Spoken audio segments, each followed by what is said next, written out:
Դիտեք առաջին ալիք Ամերիկայի հեռուստակոնտենտը։ Բաժանորդագրվեք առաջին ալիք Ամերիկայի YouTube-յան ալիքին First Channel America։ UNICEF-ը եւ Հանրային հեռուստաընկերությունը ներկայացնում են։ Ես կարծում եմ ապահով ապագա ունենալու համար էկոկրթությունը առաջնային է ու անկյունաքարային ու դրա համար պատասխանատու են բոլոր օղակները, առաջինը ընտանիքը, շրջապատը, մանկապարտեզը ու դպրոցները։ Կարծում եմ Հայաստանում շրջակա միջավայրը չվնասելի եւ հեշտ է եւ դժվար, հեշտ է այն իմաստով, որ զարգացած արդյունաբերություն չունենք, հետեւաբար արդյունաբերության վնասներն էլ չեն պատճառվում բնությանը։ Հարմարավետ կյանքին բոլորս ենք ձգտում, ցավոք սրտին ներկա ժամանակներում հնարավոր չէ բնությունը 100%-անոց առանց վնասելու ապահովել այդ կյանքը։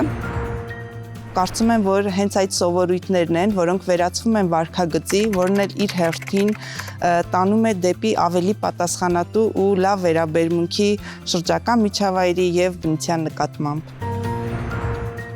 Երբ ասում ենք կրթություն, սովորաբար մտածում ենք գրելու, կարդալու, հաշվելու մասին։ Բայց ժամանակակից աշխարհն ու մարդկության առջև ծառացող խնդիրները առաջ են բերել կրթության մի նոր ուղղություն, որը սովորեցնում է ապրել։ Ապրել բնության հետ, ոչ թե բնության հաշվին։ Մեր երեխաները մեծանում են աշխարհում, որտեղ ջուրը պակասում է, օդը ծանրանում, քաղաքը դառնում է ավելի աղմկոտ, իսկ էկրաններն ավելի մոտ են, քան ծառերը։ Կանխագուշակելով շատերի արձագանքը կասեմ միանգամից. էկոկրթությունը միայն աղբը տեսակավորելու մասին չէ։ Էկոկրթությունը մտածողության ձև է։ Դա այն կետն է, որտեղ ձևավորվում է երեխայի պատասխանատվությունը ապագայի հանդեպ։ Ծնողական ժողովում կփորձենք հասկանալ ինչ է էկոկրթությունը, ինչու է այն համարվում 21-րդ դարի պարտադիր հմտություն եւ ինչպես կարող է ծնողը սկսել նույնիսկ առանց հատուկ գիտելիքի։ Բարև ձեզ հարգելի ծնողներ, ուրախ եմ, որ այսօր հանդիպում ենք ծնողական ժողովում եւ խոսելու ենք էկոկրթության մասին։ Նախ փոքր կարճ ճշգրտող հարցեր, որոնցից պարզ կդառնա այսօրվա մեր զրույցի ուղղությունը։ Օրինակ, մեր երեխաները գիտեն արդյոք թե որտեղից եւ ինչպես է ջուրը հայտնվում տանը։ Անկեղծ ասած անակնկալ հարց է ու ես այսպես ժպիտով ձեզ լսում եմ, որովհետև իմ 5 տարեկան տղան ինձ արդեն բավական երկար ժամանակ տանջում է հարցերով, թե ոչ միայն որտեղից է ջուրը մեր տուն հասնում, առհասարակ որտեղից է հայտնվել ջուրը, ինչպես է հայտնվել կյանքը, ինչպես են հայտնվել ջրիմուռները, ինչպես են այդ ջրային կենդանները, մողեսները վերածվել դինոզավրերի, հետո ուր են գնացել, հետո ինչպես ենք մենք հայտնվել եւ որպես մայրիկ ես նաեւ իմ երեխաների հետ իրենց այս մեծանալու ընթացքում շատ բաներ սովորում եմ, իրենց էլ շատ բաներ արդեն իրենց պահանջով սովորեցնում եմ եւ շատ հարցեր կապված բնության, բնապահպանության հետ, բնական ռեսուրսների հետ, նաեւ մասնագիտորեն առնչվելով մեր տանը շատ հաճախ շոշափում են այդ թեմաները, ես ինքս լրագրող եմ, աշխատում եմ բնապահպանական ոլորտում եւ շատ հարցերի անդրադառնում ենք։ Այստեղ կարևոր է իսկապես մեր օրինակը եւ մեր համատեղ փորձառությունը, որ երեխայի հետ ունենում ենք։ Հետաքրքիր է երբևէ փորձել եք երեխայի հետ ինչ որ բան տնկել, ծաղիկներ, սերմեր, տնկել ու հետագայում խնամել։ Խնդրեմ Արշակ։ Ճիշտ ասեմ, այսինքն տենց պարբերաբար չի լինում դա, բայց որպես տոն լինում են տենց դեպքեր, այսինքն որ ծառատոն կա լինում, մասնակցում ենք, բայց շատ չէ, կարծում եմ դա էլ պետք է ուղղենք։ Դե հա, բնականաբար մեկ փորձ եղել է ու ջուրը խնայելու հետ կապված լրացում կուզեմ անեմ։ Նենց կրթություն են ստանում երեխաները, որ հələ հարցը մենք ենք իրանց սովորացնում, թե իրենք մեզ։ Օրինակ իմ աղջիկը տեսել է ինչ որ հաղորդում, որ չի կարելի ծորակի ջուրը բաց թողնել, գնալ զբաղվել ինչ որ բանով գալ, պետք է արագ փագել, օգտագործել այնքան ինչքան պետք է։ Հետաքրքիր բան ասացիք, հաստատ երեխան բնության մասին գիտելիք ստանալու եւ ինչ որ իմաստով էկոկրթություն ստանալու համար հղում է անում տեսանյութի, ինչ որ մի ֆիլմի, որ ինքը տեսել է, այսինքն աղբյուրները շատ տարատեսակ են եւ պարտադիր չէ, որ սա ֆորմալ կրթության մաս լինի։ Նույնիսկ արվեստի մշակույթի միջոցով հնարավոր է երեխային հասցնել կարևոր գաղափարներ բնության մասին։ Գոհար, ձեր փորձին գանք, մեր տատիկները ծնողները մեզ շատ էին, չէ՞, ասում, լույսը հանգցրեք, եթե սենյակում մարդ չկա, լույս կամ որևէ կենցաղային առարկա, վարդակից անջատեք կամ փոսանքի աղբյուրը անջատեք։ Երբևէ եղել է, որ երեխան ինքը ինքնաբուխ ասի, որ պետք է լույսն անջատել, եթե սենյակում որևէ մեկը չկա այս պահին։ Այո, եղել է, որովհետև մենք անգիտակցաբար արդեն իսկ վերցնում ենք այդ դաստիարակչական հմտությունները, փոխանցում ենք հաջորդ սերունդին, քանի որ ես ինքս միշտ ասում եմ, եթե կարիք չկա օգտագործելու, պետք է խնայենք հոսանքը կամ ջուրը, հետևաբար արդեն արփի մոտ էլ ձևավորվել է, որ եթե չի օգտագործում լույսը կամ ջուրը, անպայման խնայելու համար պետք է անջատել կամ ծորակը փակել ու հետաքրքիր է, որ արդեն ինքը փոխանցում է իր փոքր քրոջը։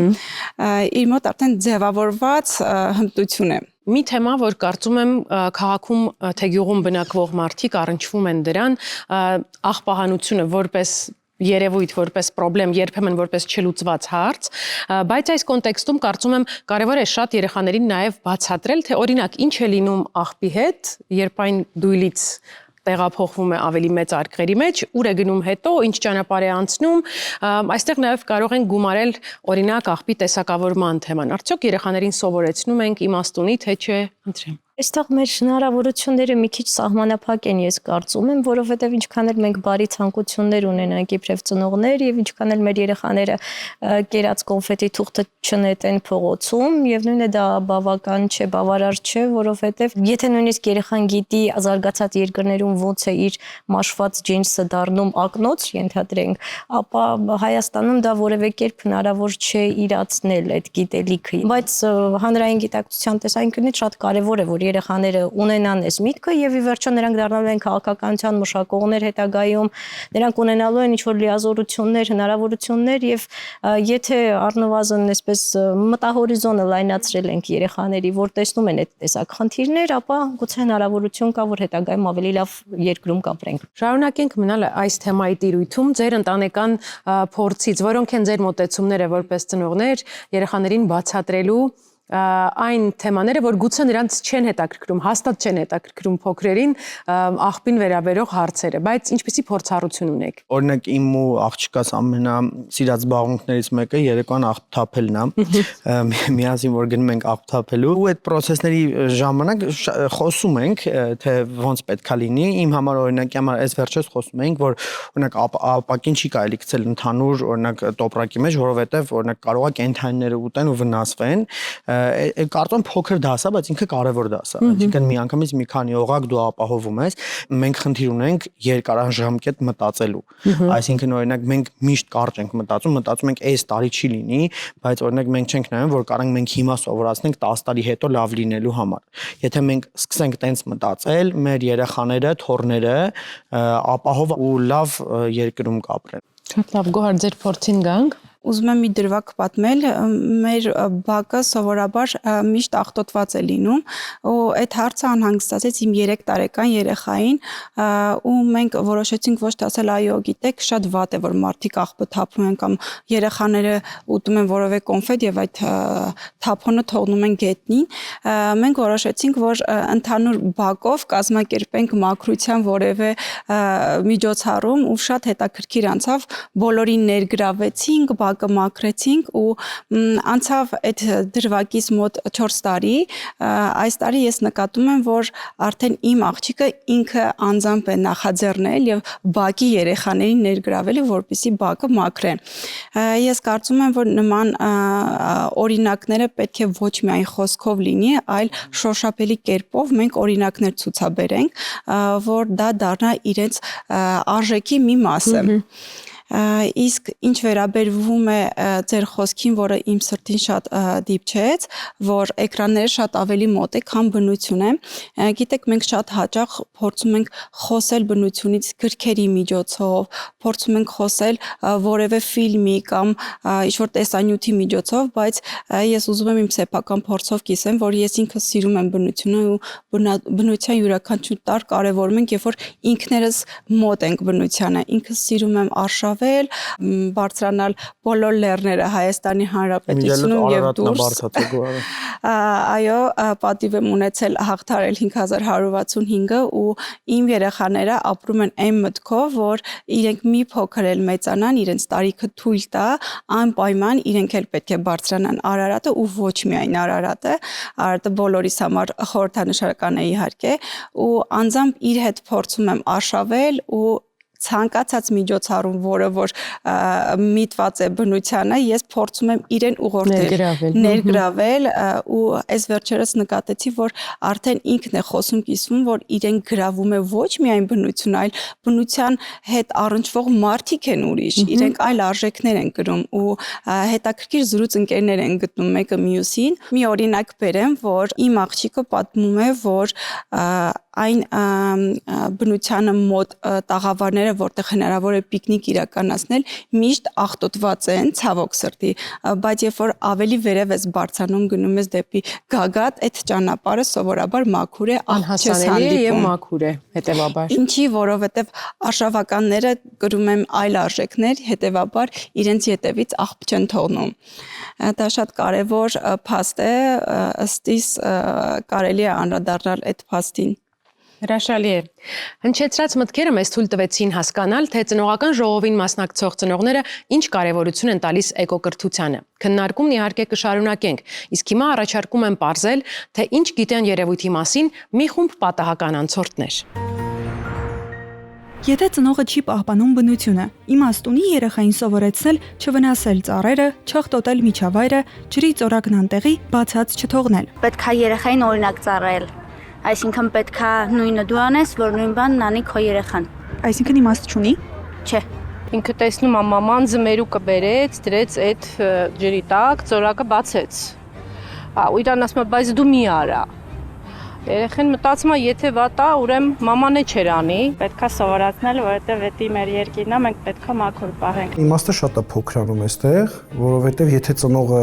դա չի պահպանում, բայց միշտ հորդորում է երեխային պահպանել, օգտակար գործողության գործակիցը նվազում։ Բայց շատ կարևոր է, որ երեխաների մոտ զարգացնենք կանաչ ձիրքերը,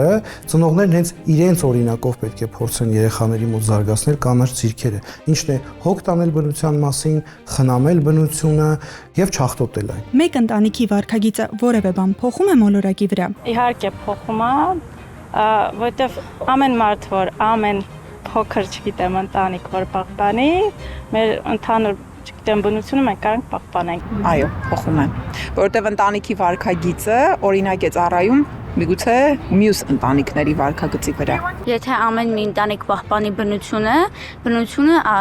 քեչով չափ ավելի քիչ աղտոտված կլինի։ Հենց մեկ ընտանիքի վարքագիծն է երկիր մոլորակի վրա ինչ-որ փոփոխություն բերում։ Ու եթե յուրաքանչյուր ընտանիք մտածի, որ ինքը կարող է ինչ-որ բան փոխել, տարիներ հետո մենք կունենանք շատ ավելի լավ բնություն։ Տանը պահվող անգամ մեկ բույսը կարելի է էկոկրթության մաս համարել, թե դա զուտ դեկոր է։ Կարելի է համարել, որովհետև բույսին էլ նույն ձև ինչ որ բնությանը խնամում ես ուղակի տանը։ Ծաղիկ խնամելը դա մեծ փորձ է երեխու համար, ոնց է ինքը էկոլոգիան պահպանում։ Մեկ բույսը կասեի դեկոր է, բայց եթե բուսականությունով մարդը զբաղվում է, իհարկե դա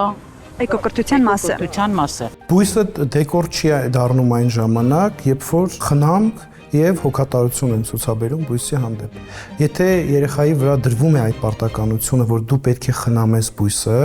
դու պետք է հետևես նրա աճին ու ամեն փոքրիկ տերևի բացվելուց երեխան ուրախանում է, որտեղ դա իր աշխատանքի արդյունքն է, իրականում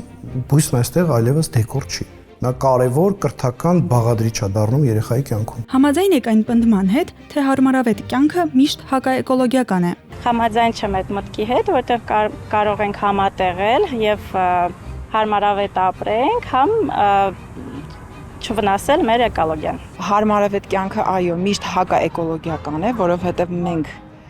գործը հեշտացնելու համար եւ ավելորդ էներգիա չծախսելու համար օգտագործում ենք մեկ անգամյա սպասք, մեկ անգամյա օգտագործման սպասք, մասնավորապես պլաստիկ սպասքը, պլաստիկից պատրաստված սպասքը եւ միանգամյա թեկուզ անձեռոցիկները օգտագործման եւ դա շատ վատ է անդրադառնալու բնության վրա։ Մեքենաների 90%-ը վնասում է բնությանը իսկ մեքենաները մարդկանց համար հարմարավետություն է։ Հարմարավետ կյանքը միշտ հակաէկոլոգիական չէ, որովհետև ամեն ինչ կախված է մարդու գիտակցված ընտրությունից։ Եթե մարդը նախընտրում է օգտագործել վերականգնվող էներգիա, էներգախնայող սարքեր, քիչ օգտագործել ջրային ռեսուրսները կամ անիմաստ չօգտագործել այն, չի նշանակում, որ սա հարմարավետ կյանք չէ։ Մարդը կարող է ապրել հարմարավետ կյանքով եւ միևնույն ժամանակ չվնասի բնությունը։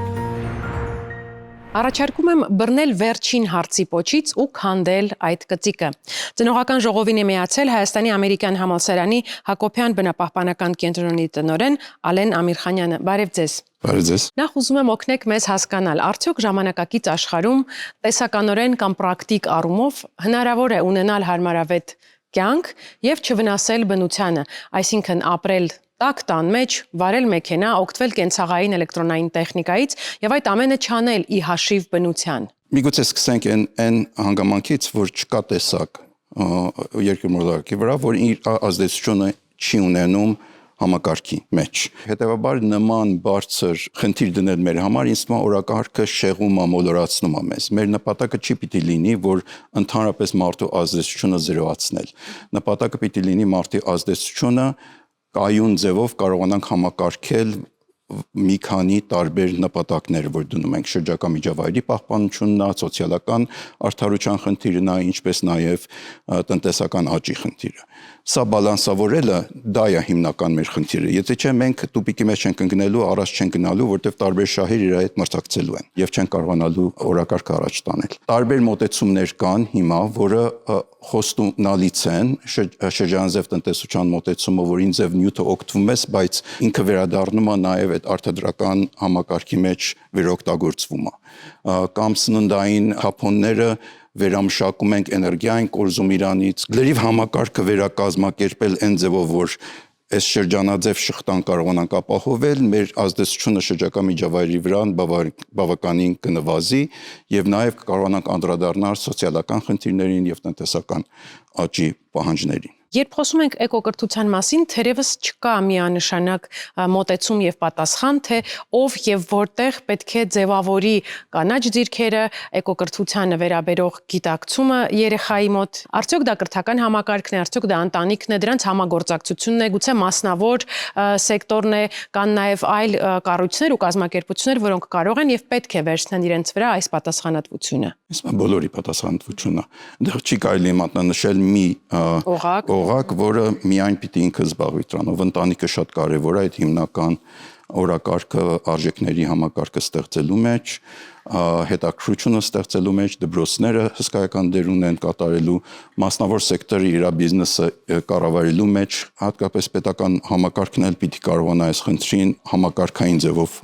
անդրադառնալ։ Մեր ապագան է, մեր մոլորակն է, մեր երկիրն է։ Ուրիշ մեկը չի պիտի մտածի դրա մասին, մենք բոլորս պիտի մեր խնդիրը դարձնենք։ Շատ լավ, առաջարկում եմ տեղափոխվենք տաղավարի այն հատված, որտեղ մեզ սպասում են ծնողներն ու շարունակենք թեման նրանց հետ։ Ընտրեմ, համեցեք։ Շնորհակալ։ Հարգելի ծնողներ, իսկ հիմա խաղ ենք խաղալու։ Սեղանների վրա տեսնում եք ծրարներ, որոնք ձեզ համար են նախատեսված։ Խնդրում եմ յուրաքանչյուրդ վերցրեք ձեր առջև դրված ծրարը, ծանոթացեք դրա բովանդակությանը։ Յուրաքանչյուրիդ մեկ թեմա է բաժին հասնում, որին վերաբերող առաջադրանք կա եւ դուք պետք է առաջարկեք լուծումներ, հանդես գաք ձեր առաջարկներով այս խնդրի լուծման ինչ եղանակներ են ձեզ համար տեսանելի, ցանկալի եւ ընդունելի եւ իհարկե պարոն Ամիրխանյանը կմեկնաբանի մասնագիտական, փորձագիտական տեսանկյունից գուցե հավելի ձեր առաջարկներին այլ մոտեցումներ։ Ողամ սկսել։ Համեցեք։ Միշտ ապիր դեննետել թեման է դա եւ առաջադրանքը առաջարկեք միջոց կամ եղանակ տանը հաճախ օգտագործվող իրերին երկրորդ կյանք տալու կամ դարձյալ օգտագործելու համար։ Երբ որ կարդացի առաջադրանքը, անմիջապես հիշեցի ինձ շատ տպավորած մի բան, մի անգամ տեսա կենթանաբանական այգում տեղադրել էին պլաստիկ շշերից պատրաստված փիղ, բավական մեծ եւ շատ գեղեցիկ տպավորիչ։ Ես օրինակ կհիշեմ այդ պատմությունը, կպատմեմ տղաներիս, հետո կասեմ հետաքրքիր է հիմա հավաքում են այդպիսի պլաստիկ շշեր, կարելի է մի այդպիսի բան, ասենք հանձնել ինչ-որ մեկին, որը զբաղվում է դրանով։ Ինչպիսի առաջարկ կա մասնագիտական տեսանկյունից։ Հետաքրքիր առաջարկ կա, ինքը ձևա, որ ընդգրկել երեխային մտածել, այս նյութը կարող է այլ կյանքեր ունենա, այլ ձևերով ինքը օգտագործվի, բայց ի վերջո մենք այդ հարցը չենք լուծում, որ այդ արձանը կամ այդ խաղալիքը ի վերջո ինքը թափոն կարող է, եթե շարունակենք օգտագործել, թափոն կդառնա։ Միայն երկարաձգում ենք հարցը, որ ինքը թափոն դառնա։ Ընդհանրապես, ասենք պլաստիկի վերամշակելու առումով մենք Հայաստանում հիմա մեծ խնդիր չունենք, հավաքելու խնդիր ունենք մշակողներ, որ կարող են մշակել դա։ Մենք եթե աղբյուրից կարողանանք տեսակավորել աղբը եւ ճիշտ ուղիներ գնա, որ մաքուր պլաստիկ ասենք գնա վերամշակողին, այնտեղ շատ ավելի բարձր գին է ունենում ինքը։ Եթե գնում են աղբավայրից են հավաքում, ինքը արդեն աղտոտված է, թունավոր նյութերով եւ այլն, ինքը ավելի սնունդի համար դժվար նորից էլի օգտագործել։ Այնա որ այդ մշակույթը մտցնել, որ ինքը աղբյուրում տեսակավորել շատ կարեւոր է։ Իսկ մա կառաջարկեմ այդ ուղի նաեւ մտածեք եւ կառաջարկեմ երեխերքին թողեք այդ խաղը մշակեն իրանք ընտանիքում։ Օրենքները թողեք իրանք մշակեն։ Ամենից մեծ հանգամանքներից մեկը թափոնների արտադրումը նվազեցնելն է։ Ընդհանրապես սպառումը շատ ավելի գիտակից խելամիտ ձևով անել։ Մոտավորապես 50%-ը մեր կենսաղային թափոնների խոհանոցային աղբը։ Ինչքան սնունդ ենք մենք կորուստ ունենում, հսկայական կորուստ է դա։ Մենք կարող ենք ավելի իրազեկենք, զգայուն դարձնենք երեխին նաև, որ այնքան օգտվիր, որ պետք է քեզ ավել բանը, շատ բան ունենալը միայն վնասահասնում եւ ուրիշի հաշվին ես դա մենք ինքներս էլ գնենք ու պատրաստենք այնքան սնունդ, որքան կարող ենք այդ օրը ուտել։ Շարունակենք ծանոթանանք ծրարների պարունակությանը, Գոհար, եթե պատրաստ եք։ Այո, բնությունը տանը թեման այդպիսին է, առաջարկեք բնության մի կտոր տան ունենալու տարբերակ։ Մենք փորձ ունեցել ենք փոքր ծաղիկներ աճեցնելու, մշակելու, ցավոք սրտի դա հարատև չենք մշակել եւ բույսը երկար կյանք չի ունեցել։ Կարծում եմ նորից նույն տարբերակը կառաջարկեմ, որ ունենանք բույսեր տանը, որը գեղեցիկ է, նաև կապահովի մաքուր օդ, զուգահեռ կսովորեցնի պատասխանատվություն։ Հրաշալի է, արդյոք տանը բույսեր, ծաղիկներ, կանաչեղեն աճեցնելը էկոկրթության մաս է, թե ավելի էսթետիկ բաղադրիչունի։ Իհարկե որ կարող է, որտեղ բույս ես աճեցնում, կամ եթե ընտելացված կենդանի ունեք, տանը պահպանում եք իրան, պահում եք իրան, խնամում եք, այդ բոլորը այդ էկոկրթության մասը կարող կազմի։ Շատ լավ միտք կա դա, շարունակեք անել, փորձել, հարցեր դրեք, խնդիրներ դրեք, որ փորձում եք լուծել այդ բույսը աճեցնելով, կարողանալ երկարացնել կյանքը բույսի եւ այլն։ Նաեւ կառաջարկեմ տնային պայմաններում կան հիմասարքեր, որ կարող եք կոմպոստավորեք ձեր, ասենք խոհանոցային թափոնները, բանջարեղենի մնացորդները եւ այլն կարող եք որպես կեր, այնտեղ կան կալիֆոռնիան ворթեր, որը կարող եք հենց տան մեջ պահեք, իրանք վտանգավոր չեն եւ իրանք ուտում են եւ բիոհումուս են ստեղծում։ Այդ բիոհումուսը շատ հարուստ պարտանյութ է դառնում, որը կարող եք այգիում օգտվեք, ձեր բույսերի համար օգտվեք եւ այլն։ Հրաշալի է, Մոնիկային էլ լսենք, ինչ թեմա է եւ ինչ առաջադրանք։ Աղբն անհետ չի կորում, շատ հայտնի արտահայտություն եւ առաջադրանքում հետեւյալն է, որ որևէ խաղի հնարքի կամ մենախոսության միջոցով երեխային բացատրել նախ հետևանքները շրջակա միջավայրի աղտոտման եւ ոգեշնչել պաշտպանել բնությունը, վերջից գամ, որպեսզի մարդը ինչ որ բան առհասարակ պաշտպանի, ինքը պետք է գնահատի դա։ Կոնկրետ իմ երեխաների պարագայում 5 եւ 6 տարեկանի համար երևի ամենահարմար տարբերակը դա խաղն է։ Իմ երեխաները շատ են սիրում կենդանիներին, խաղի միջոցով ցույց կտայի, որ աղբը, որ ինքը կարող է նետի ջուրը, օրինակ, իր սիրելի կենդանիներից կլինի դա ձուկ, կրիա, ինչ որ մեկը կարող է փաթաթվի այդ աղբի մեջ կամ կուլ տա, խեղդվի, այսինքն վնասվի եւ դա տվյալ տարիքի երեխայի համար վստահ եմ, որ ազդեցություն կունենար։ Հետագայում արդեն մեծանալու հետ եւ ես որպես ընտանիք եւ արդեն կրթական հաստատությունները կրթական, գիտական ծրագրերի միջոցով պետք է ամրապնդեն այդ գիտելիքը, այսինքն սովորույթը, որ ընտանիքը դնում է, որ այդպես չի կարելի, դու կվնասես, դարձնեն արդեն վարքագիծ, հետո արդեն հիմք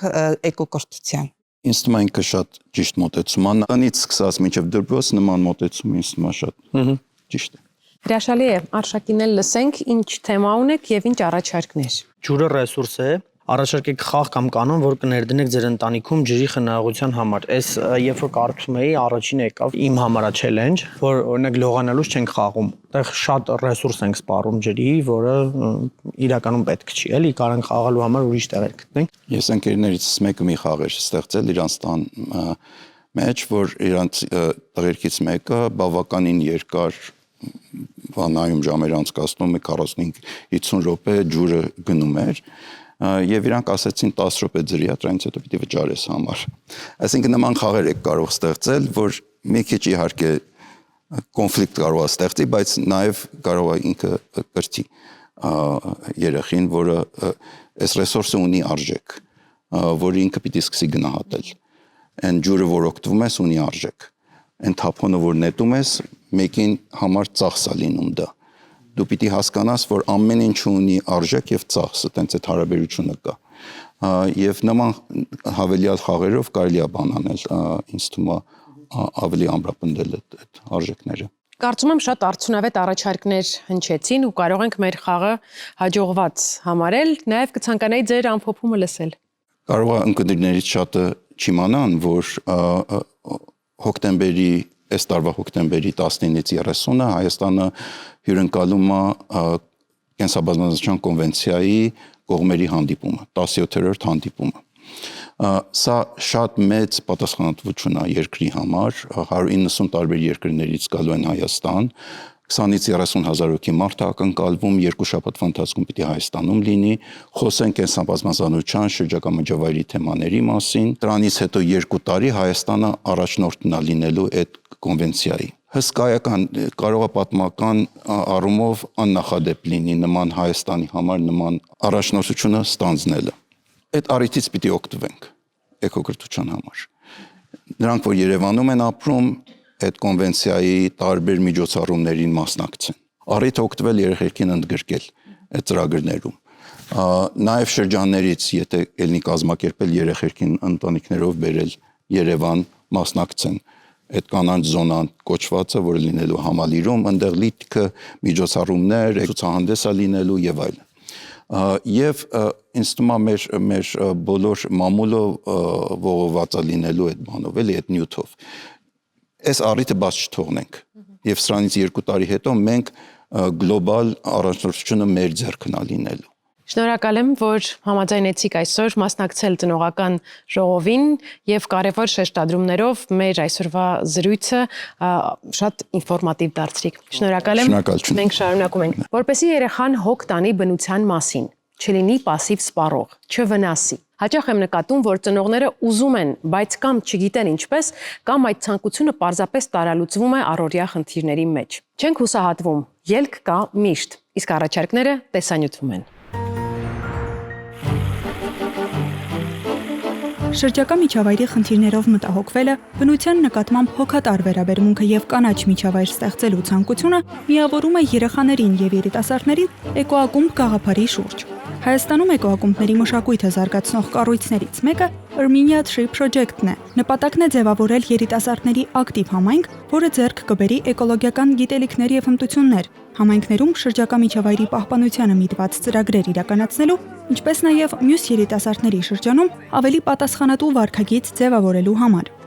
Մենք տարեսկզբին հայտարարում ենք մրցույթ եւ հանրակրթական դպրոցները ազատ են դիմելու այդ մրցույթին։ Նախապես որոշված չափորոշիչների հիման վրա ընտրում ենք տվյալ տարվա էկոակումբները։ Դա պետք է իրականացվի ուսուցչի տնօրինության նախաձեռնությամբ, չեն կարող երեխաները առանձին դիմել, եթե ցանկություն կա օրինակ աշակերտների շրջանում, ուղղակի կարող են տեղեկացնել իրենց ուսուցչին, որ ուզում ենք միանալ, կարող ենք մեր դպրոցով հայտ ներկայացնել եւ դիմել։ Էկոակումբին մասնակցելը շատ կարևոր է ինձ համար, քանի որ այն անմիջական կապ ունի բնապահպանության հետ, իսկ բնապահպանությունն էլ կապ ունի իր հերթին մեր առօրյայի հետ։ Այդ պատճառով հետաքրքրված լինելը էկոակումբով նաև կդարձնի ինձ ավելի ունակ հասկանալ մեր առօրյա խնդիրները եւ փորձել դրանք լուծել։ Էկոակումբների ծրագիրը սկսվում է տեսական պարապմունքներից։ Մասնագետները պարբերաբար այցելում են այն դպրոցներ, որտեղ գործում են էկոակումբները եւ իրականացնում են բնապահպանական թեմաներով դասընթացներ։ Դրանց հաջորդում են այցելությունները Armenia Tree Project-ի կրթական կենտրոններ, որտեղ կան այգիներ, տնկարաններ եւ ջերմոցներ։ Երեխաները կատարում են փորձեր, մասնակցում են այգեգործական աշխատանքներին, կիրառելով ստացած գիտելիքները։ Էկոակումբի շրջանակներում ուսումնասիրել ենք կլիմայագիտություն, բնապահպանություն, սովորել ենք ջրի հատկությունների մասին, օդի աղտոտվածության մասին, կլիմայի խնդիրների մասին եւ դրանց կանխարգելման մասին։ Այսօր կատարել ենք գործնական աշխատանք ջրի հետ կապված եւ կատարել ենք նաեւ հողի հետ կապված, փորձել ենք մշակել հողը, փափկեցնել եւ տնկել բույսեր եւ ծառեր։ Եթե ես ջրի մեջ սառույց լցնեմ, ջուրը ինքը վերևն է լողում, նշանակում է սառույցը ծանր է, թե։ Ահա, այսինքն ապրես, ավելի փոքր է, ինքը ավելի շատ մեծ ծավալ է գրավում, շատ ապրես։ Սա հնարավորություն է տալիս, որ կյանք լինի ջրի մեջ, երեխեք ջան։ Էկոակումբի գլխավոր նպատակն այն է, որ խումբը իր աշխատանքի ընթացքում աստիճանաբար գա որևէ բնապահպանական գաղափարի, որ կարելի է կյանքի կոչել որպես ծրագիր իրենց դպրոցում, համայնքում։ Ունեցել ենք բնապահպանական ծրագրերի բազմաթիվ օրինակներ, ջերմոցի կառուցումից սկսած մինչև բացօթյա դասարանի հիմնադրում, էկոթատրոն, երբ աշակերտները թափոններից տիկնիկներ են պատրաստել, թատերական ներկայացումներ են բեմադրել բնապահպանական թեմաներով ու շրջել են հարակից համայնքներում իրազեկման նպատակով։ Երեխաները էկոակումբի շրջանակում ստեղծել են նաև բացօթյա էկոգրադարան, համայնքային եւ մինի այգի, արտադրել են էկոգրիչներ, ինչպես նաև հրատարակել են տեղական խոտաբույսերի եւ բույսերի տեսակների կարեւորությունն ու օգտագործումը թեմայով ձեռնարկ։ Կոչ եմ անում, որպեսզի իմ տարիքակիցները նույնպես մասնակցեն նման էկոակումբների։ Քանի որ բնության մասին շատ փաստեր են իմանում, տեղեկություններ են ստանում ջրի, հողի, օդի մասին։ Եթե անգամ իրենց համայնքում չկան նման նախաձեռնություններ, իրենք լինեն լոկոմոտիվ ու նախաձեռնեն էկոակումբների հիմնում, որովհետև էկոակումբների շրջանակում կրթությունը շատ ավելին կարող է տալ բնապահպանական խնդիրների լուծման ճանապարհին։ Քանի որ Հայաստանում էկոակումբները քիչ են եւ հիմնականում գործում են դպրոցներում, երեխաները կարող են ներգրավվել նաեւ բնապահպանական տարբեր ծրագրերում։ Օրինակ, հայկական երկրաբանական թանգարանն իրականացնում է դասընթացներ բնական աղետների եւ բնական ռեսուրսների արդյունավետ օգտագործման մասին։ Իսկ էկոկրթարան էկոլոգիական կրթության կենտրոնը առաջարկում է ծառերը մանրադիտակի տակ էկոկրթական նախագիծը, ինչպես նաեւ բնապահպանական թեմաներով տարբեր աշխատարաններ։ Այս նախաձեռնությունները հնարավորություն են տալիս երեխաներին ավելի մոտ լինել բնությանը եւ ակտիվորեն մասնակցել դրա պահպանությանը։ Եվ այսպես, հարգելի մայրիկներ եւ արշակ, այսօր հրաշալի արդյունավետ քննարկում ունեցանք ու կարծում եմ այստեղից ձեզնից յուրաքանչյուրը հեռանում է նաեւ նոր մտքերով, նոր գաղափարներով իր համար հետևություններ արած, կցանկանայի որպեսզի բարձրաձայնեք դրանք, խնդրեմ։ Դեռ մի քանի տարի առաջ իմ տղաների հետ մենք տնկեցինք իրենց անվանական ծառերը, դա այդպես խորհրդանշական քայլ էր, գուցե փոքրիկ, բայց իմ համար մեծ, որպեսզի իրենք հենց փոքրուց գուցե ենթագիտակցորեն հասկանան արժեքը հենց կանաչի։ Պետք է շարունակեմ դա, պետք է շատացնենք, նոր ծառեր տնկենք ու նաև հնարավորության դեպքում ներգրավենք մեր շրջապատում նրանց, ովքեր կունենան այդ ցանկությունը ու կմիանան մեզ։ Դրա համար պետք է ունենալ շատ երեխաներ, որպեսզի անվանական ծառերը շատանան։ Շատ երեխաներ, շատ ծառեր, շատ լավ։ Այգին ունենք, երեխաներն էլ ընթացքում ճանապարհ։ Շատ լավ։ Գոհար, այսօրվա ինչ եզրահանգման եկաք մեր զրույցից։ Ամենակարևոր կետը, որին ուզում եմ անդրադառնալ, որ երեխաների համար էկո համակարգը պաշտպանելը չդարձնենք խնդիր ու հոգս, այլ փորձենք խաղի միջոցով կամ ինչ-որ պատմության միջոցով մոտիվացնենք, որ նա չզգա դա որևէ տհաճ աշխատանք է, այլ հաճույքով անդրադառնա ու ամենակարևորը հարատև պահի, դա կլինի բույսի մշակումը, դա կլինի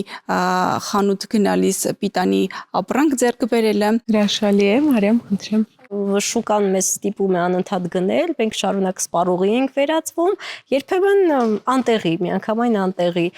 Կարելի է երեխային ցույց տալ, որ միշտ չէ, որ մենք պետք է ենթարկվենք այդ հորդորին անընդհատ եկող, որ գնեք դուք սրան արժանի եք, գնեք դուք սրան արժանի եք, չէ որ մենք արժանի ենք ավելի լավ, ավելի մաքուր բնության եւ մաքուր օդի եւ դա իսկական արժեք է, որին մենք արժանի ենք, ոչ թե ինչ որ հերթական ապրանքի ենք մենք արժանի։ մեզնից մեծապես կախված է։ Այո, եւ դա մեզանից կախված է։ Շնորհակալ եմ, Արշակ։ Ես ուզում եմ խոսքը ուղղել մեր հարևաններին, խնդրում եմ մի վառեք չոր խոտը, որովհետև երբ որ դուք վառում եք չոր խոտը, այդ ծուխը կպնում է մեր շորերին, լցվում է մեր բնակարանները, լվացքն է կեղտոտվում վերջո։ Մի վառեք ու թափեք այդ խոտը կամ հավաքեք ինչ-որ տեղ։ Շնորհակալություն։ Եվս մեկ անգամ համոզվում եմ, որ երբ հայրիկները մասնակցում են մեր քննարկումներին, ավելի բուրըն ու հետաքրքիր է լինում։ Ասվածին ես էլ մի քանի միտք հավելեմ։ Վաղ թե ուշ պետք է գիտակցել, որ մեր երեխաներին թողնում ենք ոչ միայն տուն ու ազգանուն, այլև մի ամբողջ աշխարհ։ Եթե ուզում ենք, որ այդ աշխարհը պիտանի լինի ապրելու համար եւ չվնասի նրանց, ապա պետք է համաձայնենք, որ էկոկրթությունը շքեղություն չէ։ Էկոկրթությունը դաստիարակության եւս մեկ բաղադրիչ է, որը պետք է կիրառել ոչ թե առիթից առիթ, այլ ամեն օր։ Դա կթվա բարդ, եթե դեռ կարծում եք, որ կանաչ ձիրքեր յուրացնելու համար պարտադիր է անտառ կամ գյուղ գնալը։ Ոչ մի նման բան։ Կանաչ ձիրքերը սկսվում են օրինակ խոհանոցում, երբ բաժակը ջրով լցնելուց հետո անմիջապես փակում ենք ծորակը։ Ամեն ինչ շատ պարզ է, ուղղակի պետք է սկսել։ Սիրելի ծնողներ, շնորհակալ եմ ձեր փորձն ու գիտելիքը այսօր մեր տաղավար բերելու համար։ Իսկ մենք կհանդիպենք մեկ շաբաթից ծնողական ժողովում։